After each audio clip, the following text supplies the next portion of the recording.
Greetings viewers and welcome to another review from Digi. My name is Akash Paul and today I will be reviewing the Moto Z2 Play. So let's begin. As the name suggests, the Moto Z2 Play is the successor to last year's Moto Z Play.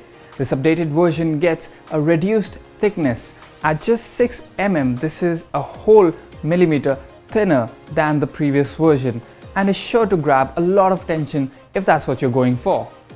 The dimensions of the phone have been kept similar to the last version in order to make it compatible with all the older Moto mods. So I'm not going to complain about the bezel area or the camera bump at the back. The 5.5-inch screen gets a 1080 by 1920 resolution. It's a bit disappointing to not see a higher resolution display, but rest assured, this Super AMOLED is great as well.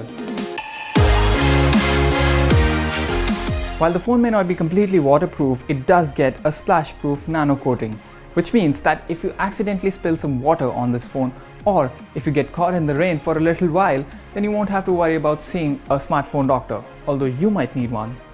On top of this, the phone also gets Gorilla Glass 3, so that adds another level of protection to this device. The SoC on the Moto Z2 Play has also received a minor update. Now you get a 2.2 GHz octa-core Snapdragon 626 processor and you have 4 GB of RAM, which is plenty. There is also 64 GB of internal storage, which can be further expanded using a micro SD card in a dedicated slot. Talk about convenience. The GPU, however, is a bit of a letdown. Don't get me wrong, it plays all the games that you throw at it, only as long as you do not opt for the highest settings. Even at the highest settings, the games are playable, but not as smooth as you would expect from a mobile at this price point.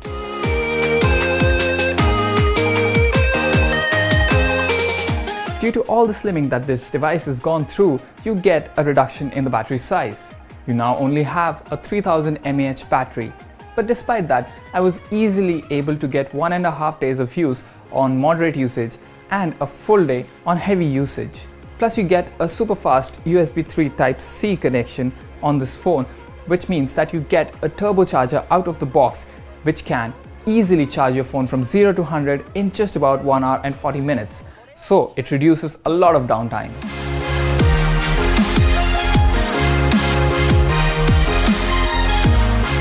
Android 7.1.1 runs smooth and beautifully on the Moto Z2 Play.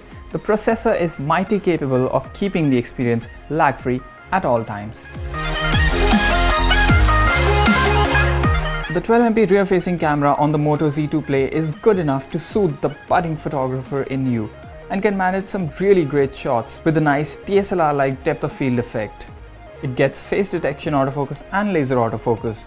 The shots taken are almost lifelike, although there is noise seen in the photos taken in dimly lit conditions. On top of this, the camera also struggles while focusing on objects that are close by. There are plenty of options for video quality, including 4K at 30 fps, 1080p at 60 and 30 fps, and even 120 fps slow motion videos at 720p. But sadly, there is no optical image stabilization, which affects your photos and videos in a bad way.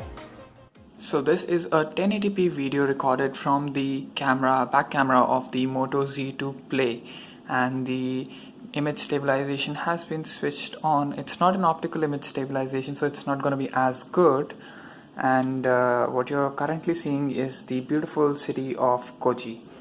Now, I recorded this video earlier as well, but I realized that this phone takes like a second or two before it starts recording. You know, once you press the record button, it'll take maybe 1 second or 2 seconds before it starts recording.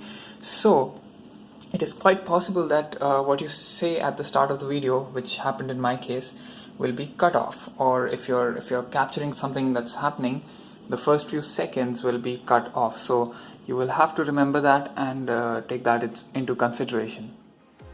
The front 5-megapixel camera performs pretty great in both the pictures and video department, and I had no issues with it. Motorola has also been generous enough to put a dual LED flash for each of the cameras, and that helps a lot in saving some of your night shots.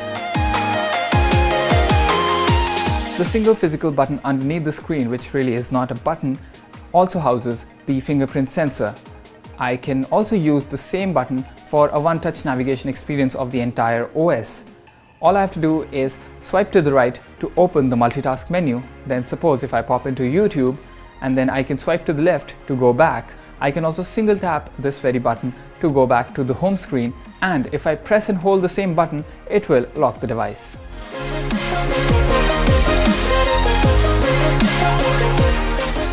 So if anyone was to ask me if the Moto Z2 Play is any good, then I would definitely respond by saying that it is a very capable device that can do almost everything that you would want from a smartphone. It is just the price that makes things a little tricky. At about 28,000 rupees, it is a bit pricey for what it offers. At a similar price, you can get the Honor 8 Pro, which outsmarts the Z2 Play in quite a lot of areas. Then you have the Moto Z Play itself, which is selling at about 25,000 rupees and offers an almost identical experience if you do not care much about the premium looks that the Moto Z2 Play offers. Lastly, you also have the option of saving some money, about 5,000 more, and going for the flagship killer OnePlus 5. But if Motorola were to bring down the prices of the Moto Z2 Play, then it would surely become a steal.